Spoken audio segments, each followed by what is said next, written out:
بسم اللہ الرحمن الرحیم۔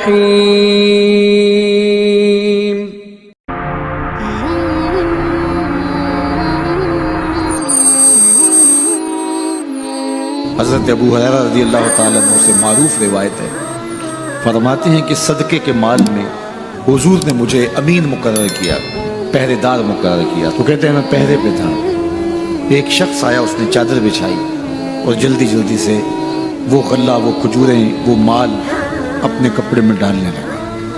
میں نے دوڑ کے اس کو پکڑ لیا، تو اس نے اپنا آپ مجھ سے چھڑانا چاہا، لیکن میرے ہاتھوں کی گرفت مضبوط تھی، وہ چھڑا نہ سکا۔ اس نے کہا کہ میں کثیر العیال ہوں، میرے چھوٹے چھوٹے بچے ہیں، تو بھوک نے مجھے چوری پہ مجبور کیا، میں کوئی پیشہ ور چور نہیں ہوں۔ کہتے ہیں مجھے ترس آ گیا، میں نے اس کو چھوڑ دیا۔ خیر رات گزر گئی، صبح ہوئی، حضور کی خدمت میں حاضر ہوا تو آقا کریم نے فرمایا کہ ما فعل اسیرک البارحہ، ابو ہریرہ رات والے چور کا کیا بنا؟ عرض کی حضور وہ بڑا مجبور شخص تھا کوئی، اور اس نے کہا کہ میں پیشہ ور چور تھوڑا ہوں، بچوں کی بھوک نے مجھے یہاں تک پہنچا دی۔ تو حضور علیہ السلام نے فرمایا جھوٹا شخص ہے، اور سنو آج پھر آئے گا۔ کہتے اگلے دن تو میں طاق میں رہا، تو خیر وہ آیا اور اس نے چادر بچھائی اور غلہ اس چادر میں ڈالنے لگا۔ میں نے جا کے پکڑ لیا، تو اس نے کہا مجھے چھوڑ دے۔ میں نے کہا میں تو نہیں چھوڑوں گا۔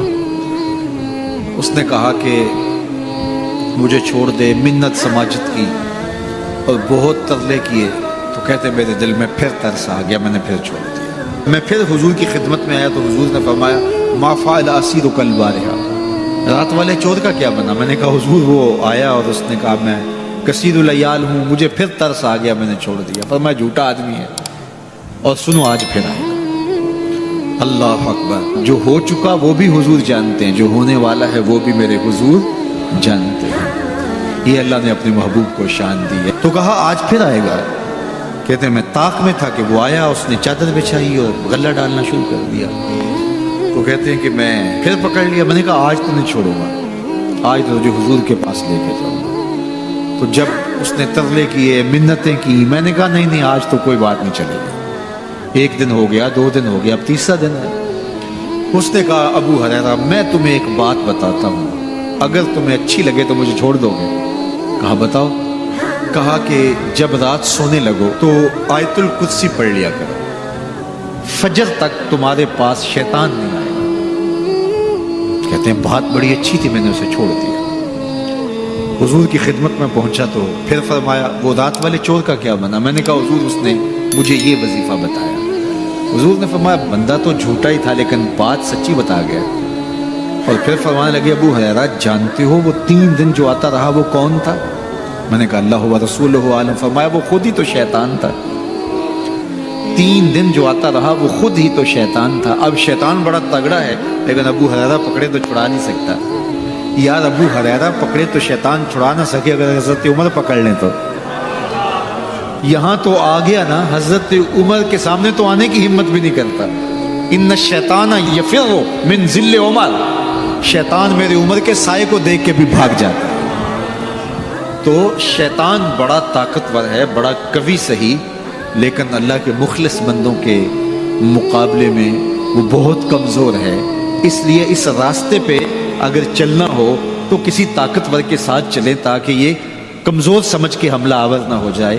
تو ہم نماز کے اندر جب کھڑے ہوتے ہیں تو اس وقت اللہ سے سیدھی راہ جو مانگ رہے ہوتے ہیں، تو یہ نہیں مانگ رہے ہوتے کہ سیدھی راہ دکھائی دے، ہم دیکھ چکے ہیں حضور کے صدقے سے تبھی تو کلمہ پڑھا ہے، سیدھی راہ دیکھ چکے ہیں تبھی تو وضو کیا ہے، سیدھی راہ دیکھ چکے ہیں تبھی تو کانوں تک ہاتھ لگا کے ہاتھ باندھے اس کی حضور کھڑے ہیں اور رخ قبلہ کی جانب کیا ہے، دیکھ چکے ہیں۔ لیکن آج نماز کے اندر ہم یہ کہہ رہے ہیں اہدنا الصراط المستقیم، مالک راہ دیکھ تو چکے ہیں لیکن پہنچنا بڑا مشکل ہے، راستے میں شیطان بھی کھڑا ہے، نفس بھی کھڑا ہے، کہیں راستہ خراب نہ ہو جائے، ساری زندگی کی کمائی کہیں لٹ نہ جائے۔ اس لیے اللہ سے مانگا کہ مالک ہم کمزور ہیں، ہمیں کوئی مان نہیں ہے کہ ہم نے راستہ دیکھ لیا تو منزل پہ پہنچ جائیں گے، قدم قدم پہ شیطان ہے، نفس موجود ہے، مالک تو دستے کرم بڑھا اور ہمیں منزل تک پہنچا دے، اور جب وہ کرم کرے گا تو پھر پہنچتے ہوئے دیر نہیں لگے گی۔ حضرت ابی ملیکہ رضی اللہ تعالیٰ عنہ تابعی ہیں، امام بخاری علیہ رحمہ نے دیگر محدثین نے ان سے روایات لی ہیں۔ فرماتے ہیں میں 30 اصحاب رسول سے ملاقات کی اور ہر ایک کو آخرت کے بارے میں ڈاڈا فکر مند پایا۔ ہر بندہ یہ کہتا تھا میرا خاتمہ ٹھیک ہو جائے۔ یہ کون کہہ رہے ہیں؟ جنہوں نے حضور کو دیکھا۔ آج پیر بھی کہتا ہے بس میرے مرید ہو گئے تم سیدھے جنتی ہو، اور مرید بھی کہتا ہے کہ ٹھیک ہے ہمارا پیر بڑا اونچا میں لے جائے گا۔ اللہ اکبر، حضور سے بڑا پیر کوئی نہیں، صحابہ سے بڑا مرید کوئی نہیں۔ 30 اصحاب سے ملا ہوں، 30 کے 30 ہی ڈرتے تھے ہمارا خاتمہ ٹھیک۔ دیکھو حضرت ابو بکر رضی اللہ تعالیٰ عنہ کو میرے حضور نے کہا نا ابو بکر فی الجنہ، عمر فی الجنہ، عثمان فی الجنہ، علی فی الجنہ، طلحہ فی الجنہ، ان کو جنت کی بشارت دی ہے۔ لیکن صدیق اکبر کیا کہہ رہے ہیں؟ اللہ اکبر، ایک چڑیا کو دیکھ کے اے چڑیا تجھے موج ہے، ایک شاخ سے اڑتی ہے دوسری شاخ پہ بیٹھ جاتی ہے اور تیرا حساب بھی نہیں ہوگا، پھنسے تو ہم ہیں جن کا حساب ہوگا۔ یہ وہ کہہ رہے ہیں جن کو حضور کی زبان سے یہ لفظ ملے ہیں، ابو بکر فی الجنہ، ابو بکر جنت۔ اللہ اکبر، عثمان غنی رضی اللہ تعالیٰ عنہ قبر پہ کھڑے رو رہے ہیں قبرستان میں، تو کسی نے کہا یہاں رو رہے ہو؟ کہا میرے حضور نے کہا تھا کہ آخرت کی پہلی منزل قبر ہے۔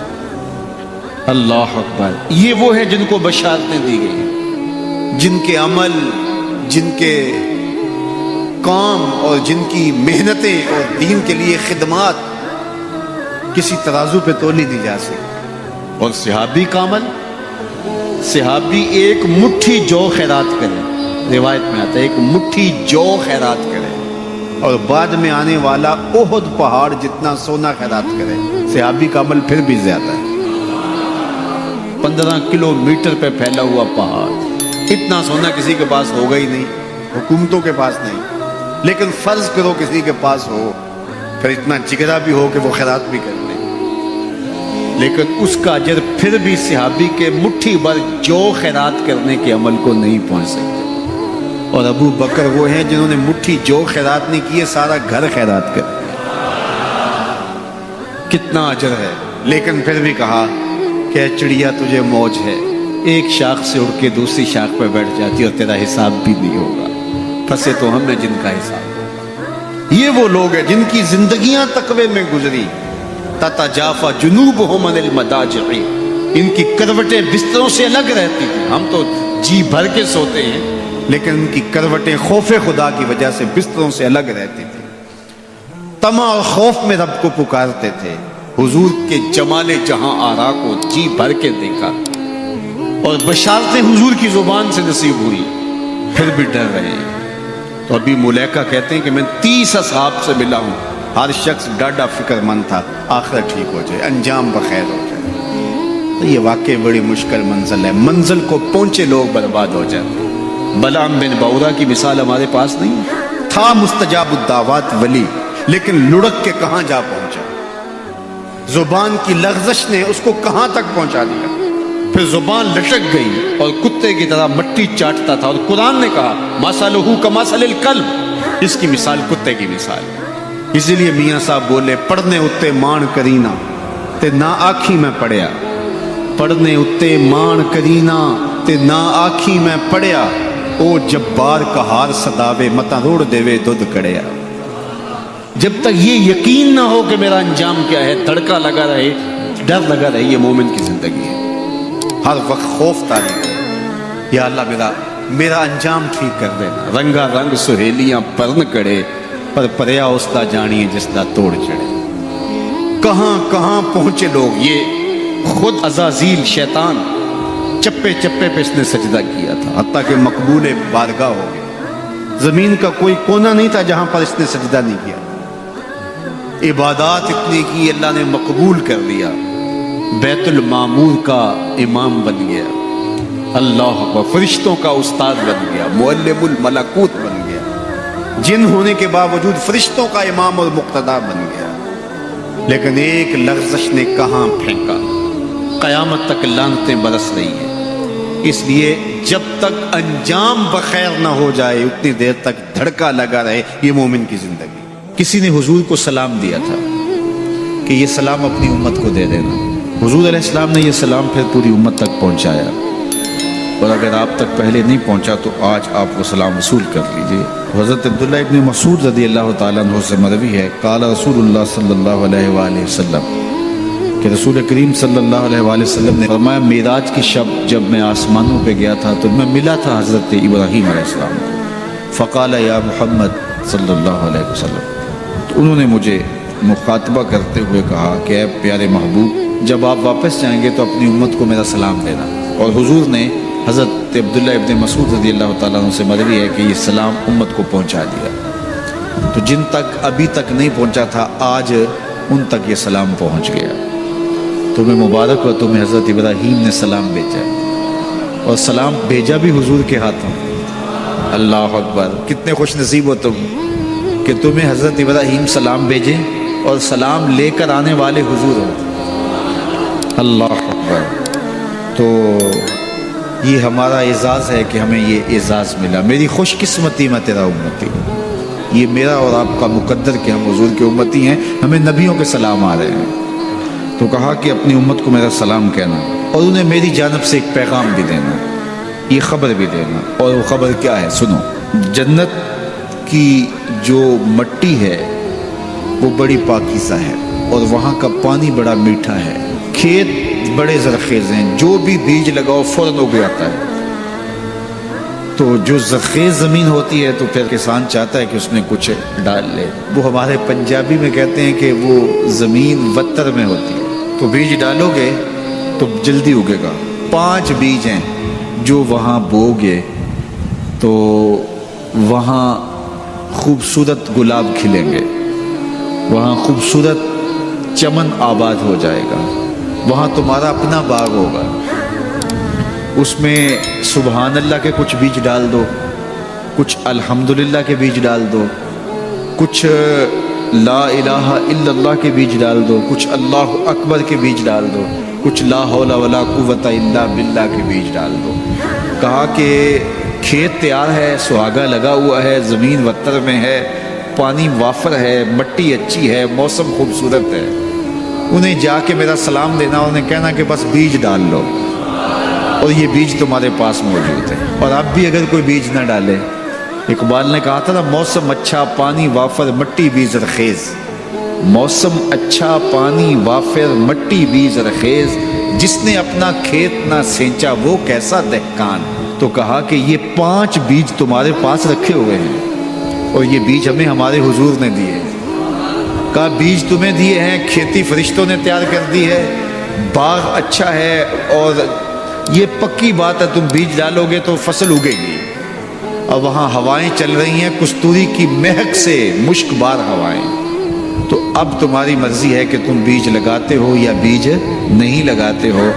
تو کہا کہ یہ حضرت ابراہیم نے پیغام بھیجا ہے آپ سب کے لیے، حضور کی وساطت سے یہ پیغام آیا ہے کہ جنت کی مٹی تیار ہے، اور سہاگا لگا ہوا ہے، پانی بالکل تیار ہے، اور کھیت بھی ہموار ہے، بس آپ نے جو ہے وہ چھڑکاؤ کرنا ہے بیج کا۔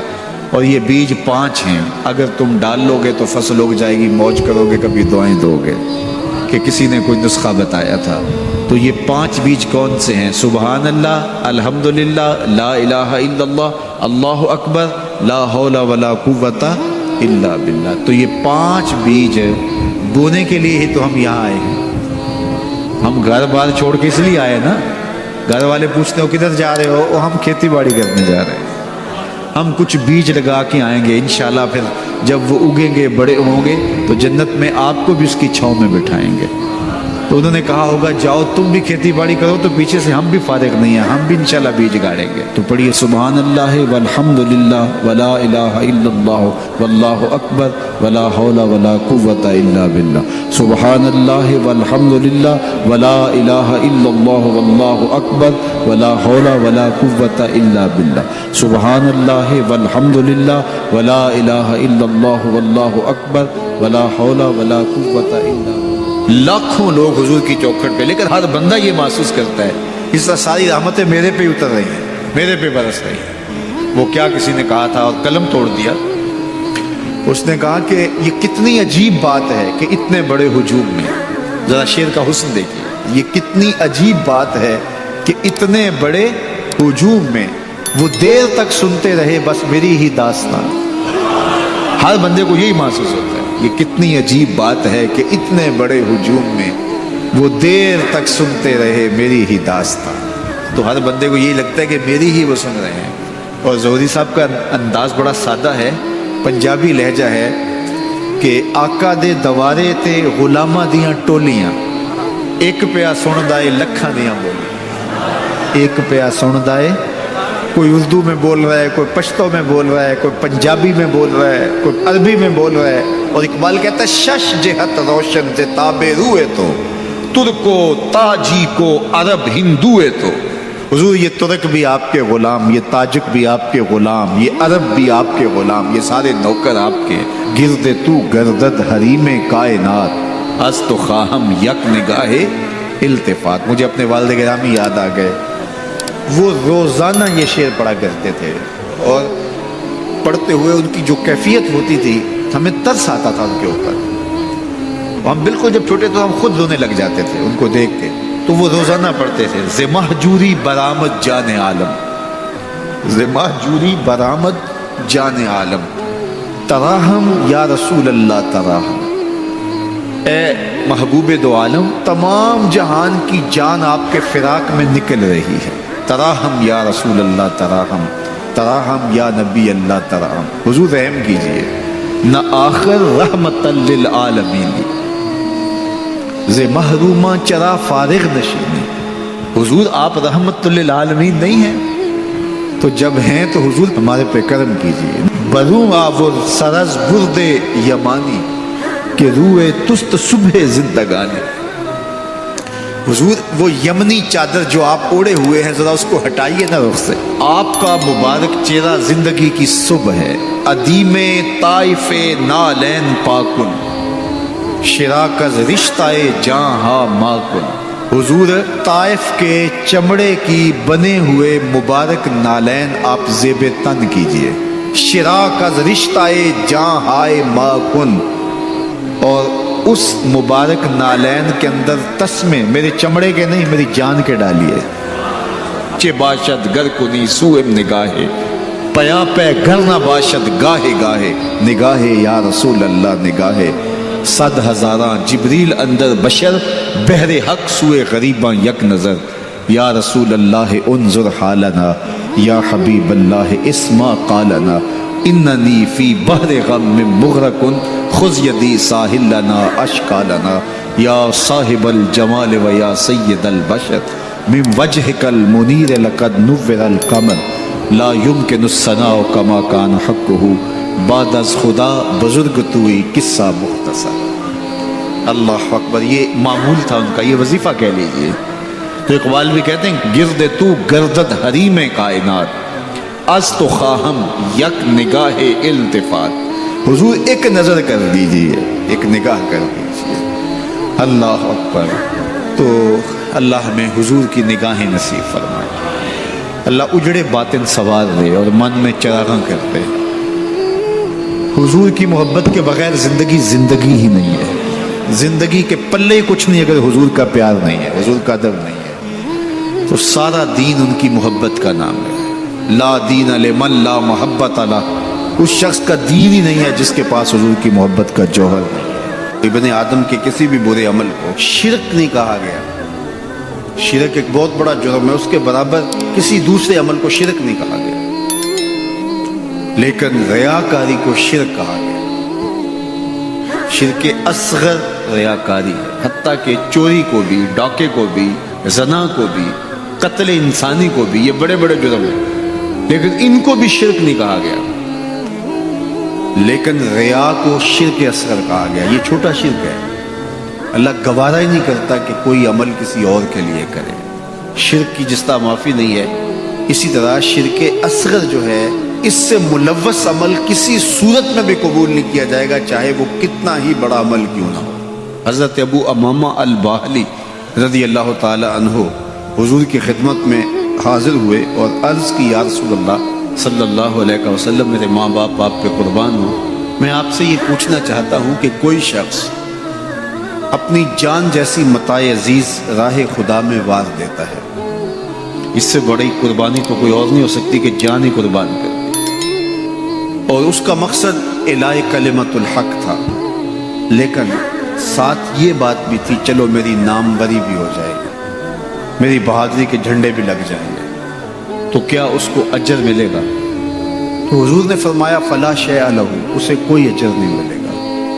تو ابو امامہ الباہلی یہ سمجھے کہ شاید میں جو مقصود تھا وہ حضور سے عرض نہیں کر سکا، انہوں نے دوبارہ کہا حضور اس کا مقصد اعلاء کلمت الحق ہے، وہ اللہ کے جھنڈے کو اونچا کرنا چاہتا ہے، قربانی اس نے اس لیے دی ہے، لیکن ساتھ یہ بات بھی تھی کہ چلو میری ناموری بھی تو ہوگی، تو حضور نے فرمایا فلا شیء لہ، اسے کوئی اجر نہیں ملے گا۔ یہ پھر سمجھے شاید میں مقصود بیان نہیں کر سکا، تو پھر عرض کی حضور اعلاء کلمت الحق کے لیے، اللہ کے دین کو غالب کرنے کے لیے، اسلام کے جھنڈے کو اونچا کرنے کے لیے اس نے اپنی جان واری ہے، لیکن ضمن میں یہ بات بھی تھی کہ چلو ساتھ میرا نام بھی تو اونچا ہوگا، میری ناموری اور شہرت کے جھنڈے بھی تو لگیں گے۔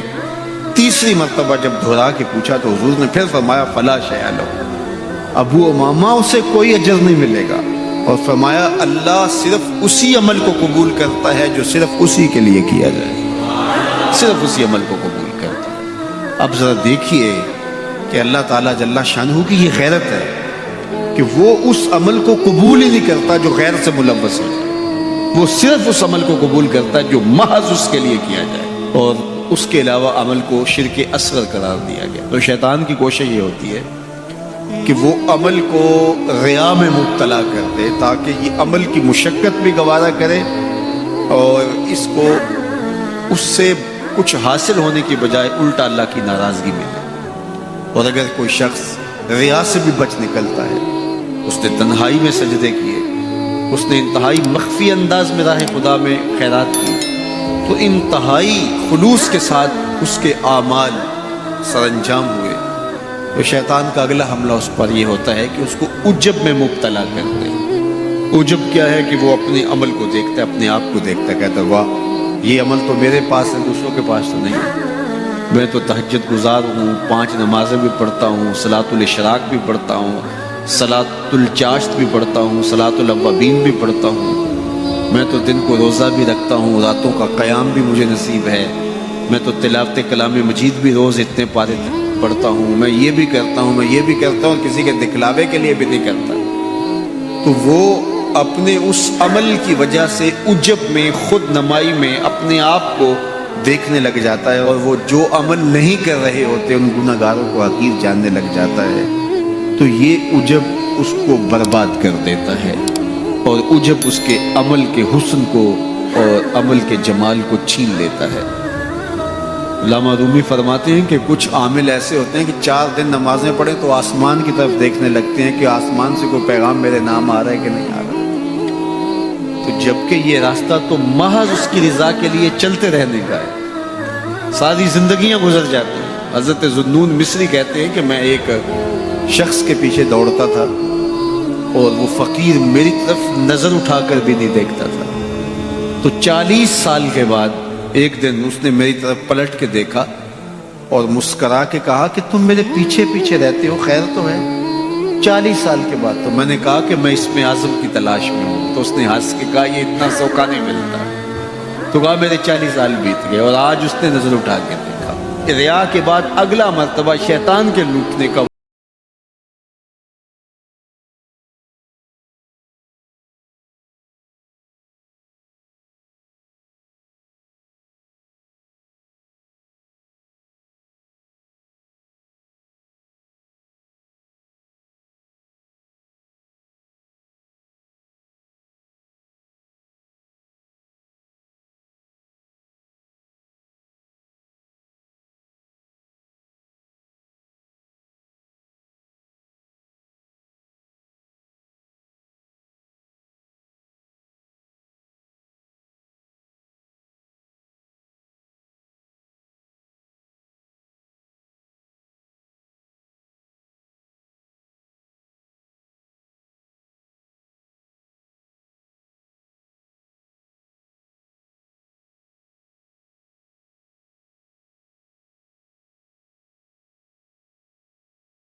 کتاب اللہ کے ساتھ جڑنے کا عزم کر کے اللہ کے حضور دعا کے لیے ہاتھ پھیلائیں کہ اے اللہ ہمیں اس کتاب کے ساتھ جوڑ دے. یہ کتاب زندگی بخش ہے. اللہ پوری امت کو اس کتاب کے ساتھ جوڑ دے. اقبال کہتے ہیں فاش می گوئم آنکھ در دل مزمرست این کتاب نیز چیزیں دیگرست. جو میرے اندر چیز چھپی ہوئی ہے اس کو کھل کے اگر بتاؤں یہ کتاب نہیں، یہ کوئی اور ہی شے ہے. یہ زندگی بدل شے ہے، یہ حیات ساز کتاب ہے، یہ زندگی کو روشنی اور اجالوں سے بھر دینے والی کتاب ہے، یہ پستیوں سے اٹھا کے بلندیوں تک پہنچانے والی کتاب ہے. اس کا حرف حرف روشنی ہے، اس کا لفظ لفظ اجالا ہے. یہ زندگی کو زندگی کا حقیقی نور دینے والی کتاب ہے. اس سے جڑنے والے کبھی محروم نہیں ہوتے، سرخرو اور سربلند ہوتے ہیں. اللہ